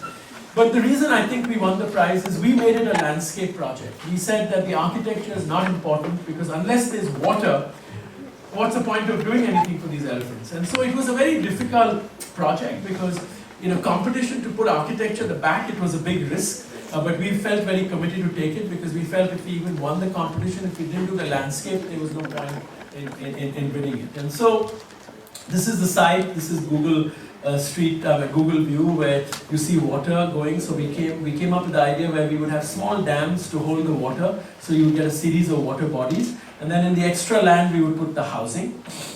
That's the site plan with the species. We made a visitor center. These were some broken buildings here. We said we'll convert it into a school. We came up with many very nice strategies for the community because it's 100 elephants and 100 keepers, which means it's about 600 people that would live there. And this is how we got the site in March 2007. That is the same hill. And you see in 3 years, just by holding the little water, there's very little water there, but by holding it, one transformed the whole area. And this is interesting. It's a very interesting lecture in itself. But the reason this happened is the government that made the competition, like in Previ, after we won it and the construction started, the government collapsed. And the new government did not want to have anything to do with the project. So for 3 years, they did not allocate the houses, which means it gave nature 3 years to regenerate itself. And then after 3 years, when the government saw the project and the success of the water, they said, now we want to help finish the project.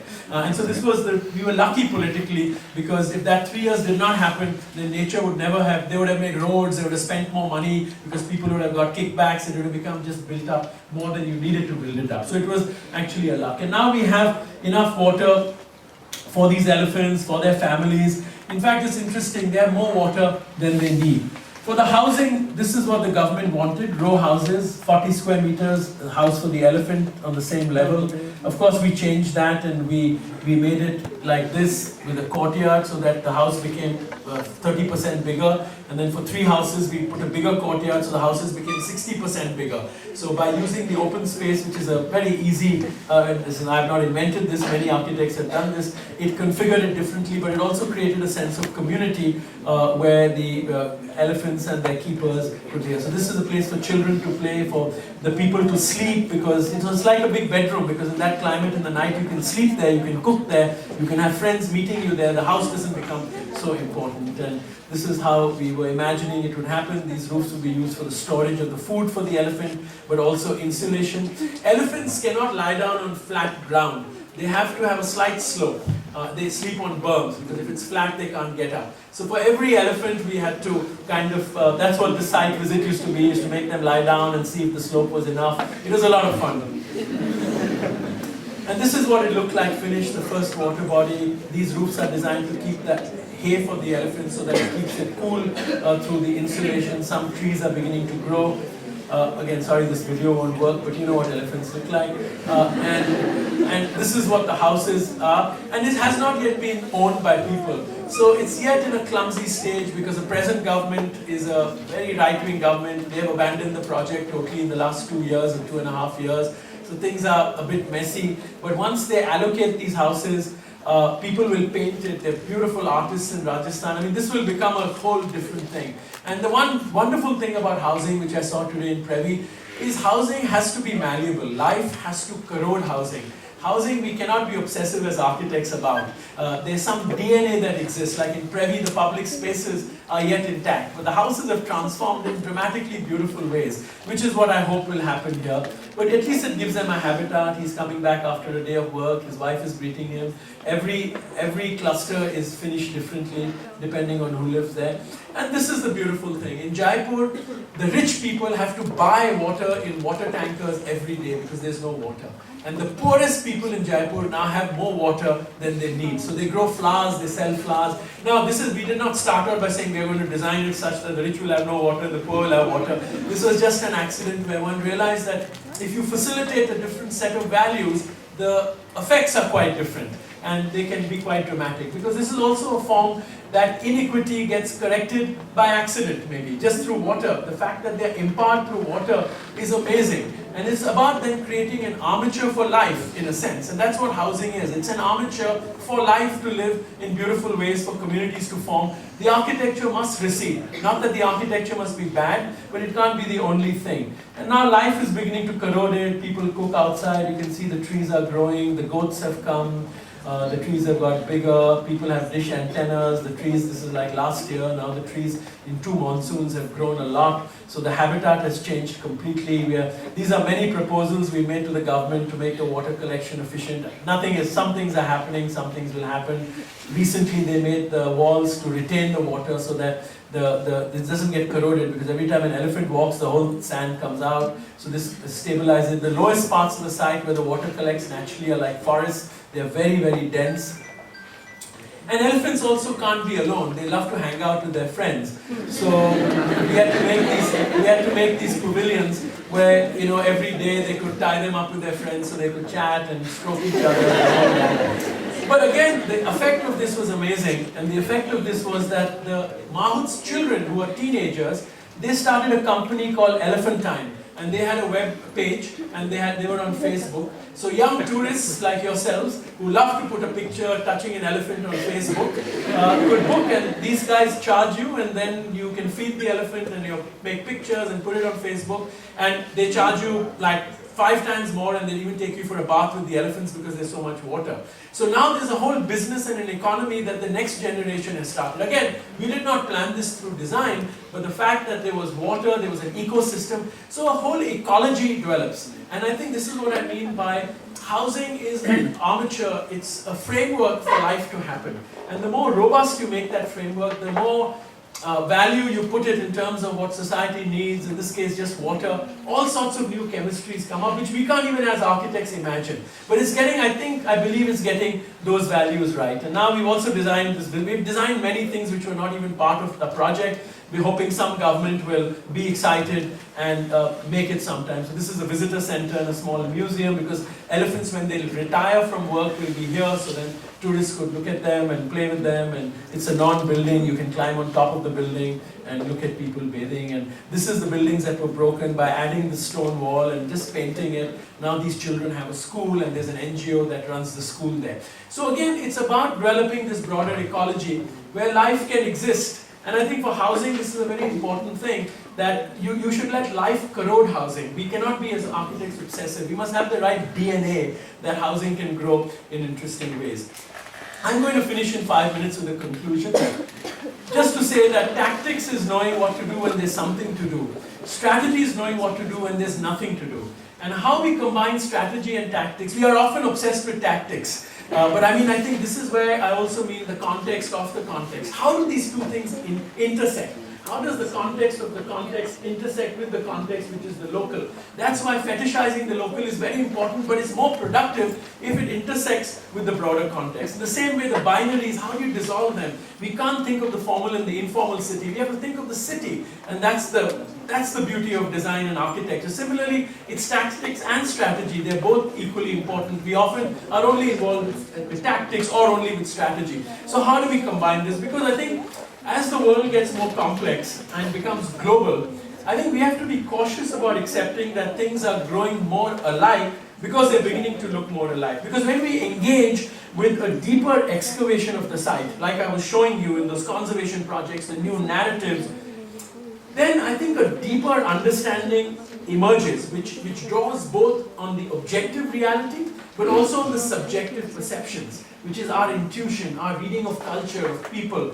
It's very important because once you do that deeper excavation, then actually the differences emerge much more strikingly than before, where differences were actually assured when things look different. So earlier things looked different, we knew this is different from that. Now everything is looking different, everything is looking the same, but actually it's profoundly different, and we have to recognize this. Because otherwise, as architects, we fall into the trap of creating very dangerous polarities in our society. And architecture is a very powerful instrument to separate people. And we have to be careful how we engage with it. And I think this intersection becomes very important. So as architects, we have to find a more rigorous way of defining this complex, emerging cultural fabric of multiple aspirations in all our democracies. And more importantly, to see this cultural fabric as an ever-evolving kind of set of issues and landscape. So culture and identity are not things you go and find. I mean, you all get asked, well, what is an Indian identity? Or what is Indian culture? It changes every 24 hours, and we are part of the process of constructing it and constructing the significance. And architecture, preservation, urban design, planning are all critical instruments in constructing this sort of culture, because they're not found categories. Arjun Appudurai, the anthropologist, said culture is a dialogue between aspirations and sedimented traditions. So in these interpretations that we make as designers of a place, of a culture, of a nation, ideas of the future are as important as the ideas that we discover from the past, and how we nurture the future is also very, very important. And I think in the highly pluralistic environments of Latin America, Peru, India, these are highly pluralistic societies. We are dealing with cultures, many cultures, many layers. And I think actually now every geography on planet Earth. So we need planning and design mechanisms and attitudes that continually negotiate between the differences, between architecture as the autonomous object and the temporality of temporary places for celebration, the ephemeral that creates these conditions for celebration and habitation, between the state and the market, between the empowered, the rich and the poor, between oral cultures and literary cultures. How are the protocols different? Some cultures depend on oral histories and oral protocols and communications. Some are very literal. We have to find ways that you make middle ground on all of these, between the static city and the kinetic city. I think design can play a critical role in dissolving these binaries rather than allowing one entity, one of these components, to remake the city in their image. I believe that's the big problem with China, where they've remade the whole country in one image of free-floating global capital within an autocracy. Because I think the default condition of these dissolved binaries is what makes, for me, working in Mumbai, working in India, and I'm sure for you working in Peru, very exciting and unique. Because I think once the architect sees these various differences, and this is very important, we have to see these various differences as being simultaneously valid. Then the challenge is, how do we go beyond these polarized binaries? How do we deal with different worlds, differing adjacencies? How do we bring different scales together that represent these different worlds? And I think it's in this imagination of the simultaneous validity of dissolved conditions and the validity of these differences, I think we'll really make that space where we will be able to engage with nature, with society, with technology, and finally with architecture much more meaningfully. Thank you very much.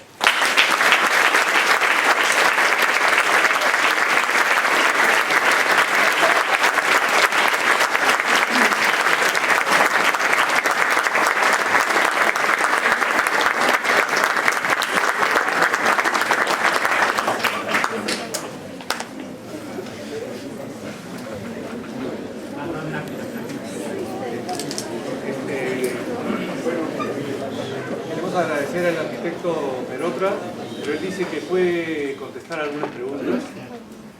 Así que si hay alguno de ustedes que quiera hacer alguna pregunta respecto a lo que me dice. ¿Ah? Puede ser sí, no necesita ser en inglés. Puede ser en castellano y sí.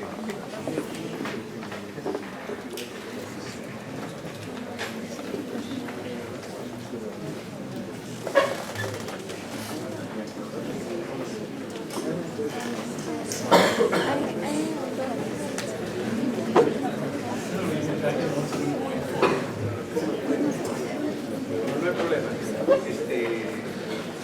Se puede hacer las preguntas un poco más informalmente. Bueno, nada, entonces estaríamos. Gracias.